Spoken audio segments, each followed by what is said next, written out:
The Sega Saturn. I guess the best way to start this off, go back in time a little bit.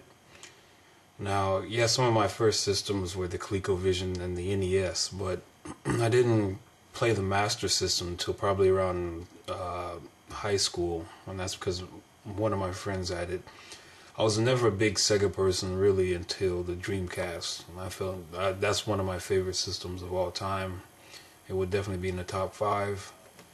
But I was never the biggest Sega fan, and it wasn't because I had any hatred. Even during the actual real console wars, the Nintendo versus Sega, I didn't take any real partial side at the time.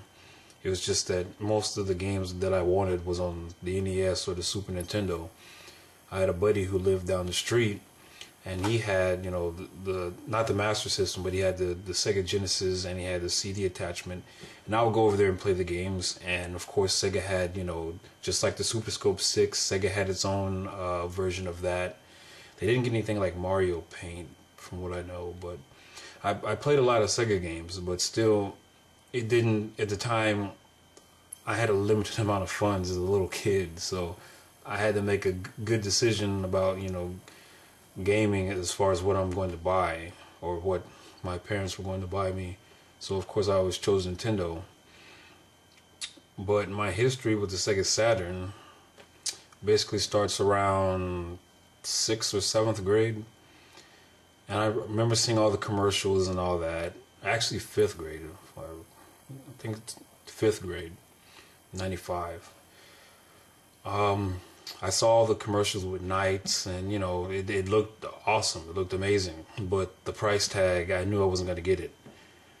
I remember a couple friends telling me about how they had to wait outside with their parents just to get one because there was a shortage at Toys R Us and all the other places. But it was cool, but if there wasn't, even at school, even in my area, even at the launch of the system, there wasn't much. People weren't really talking about it as much as I guess some of these videos you see on YouTube when they talk about the history of the Sega Saturn, and they make like lots of people were all into it and talking about it. At least in my area, there wasn't a whole bunch of people talking about the Sega Saturn. They were talking about the 64 and the PlayStation. The Saturn, it was kind of one of those things where it's like, well, let's see what happens with it, and of course we know what happened with it. But I didn't actually acquire one until I got into high school, and I actually traded one of my old Super Nintendos for, I think, a Saturn, Knights, Virtual Cop, and Madden. Freaking Madden, man. But that's how I acquired the Saturn, and that's also when I began collecting. I think around 9th and 10th grade. That's when I acquired the Saturn, and even I still never really bought games for it.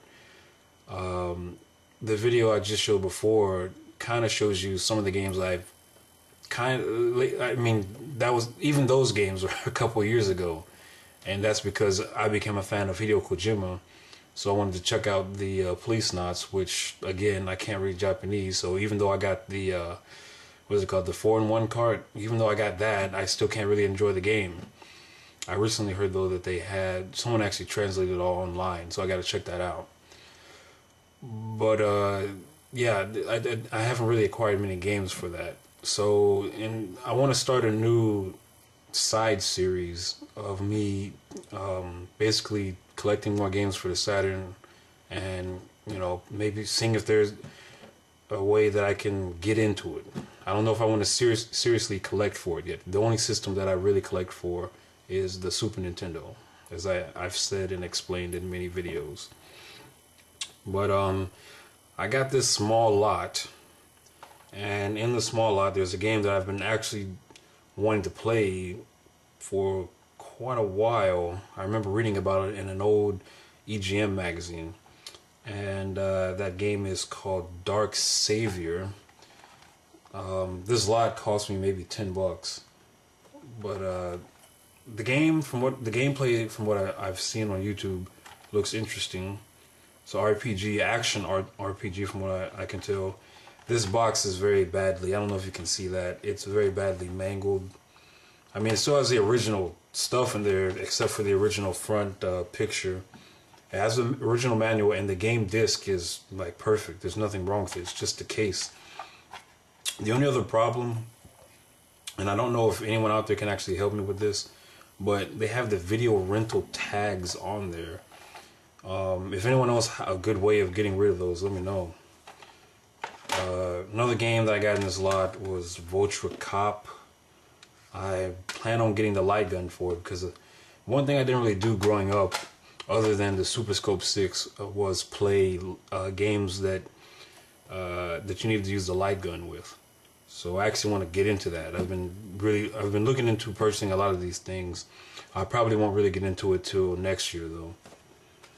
Another game that he gave me, and he put it in a Sega Dreamcast case, which is weird, but Sonic 3D Blast. I don't know, I'll try it out. It's something interesting on the Saturn. And the final thing that he gave me was this disc. It looks like a demo disc called Sega Screams Volume 1.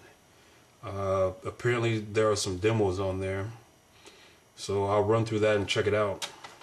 But anyway, that's kind of a basic overview of my Sega Saturn history. I don't really have anything major with it. I've owned the system for a while now. It's just I never really got into it. Even when I would look at certain games and ratings on it, nothing completely interested me enough to actually go out and acquire these games and to play them. Because even though I kind of collect, like on the Super Nintendo, those games I collect, I will play and I will actually try to beat them. So when I collect, it's not just simply collecting. I actually want to beat these games. So, but anyway, peace out, guys.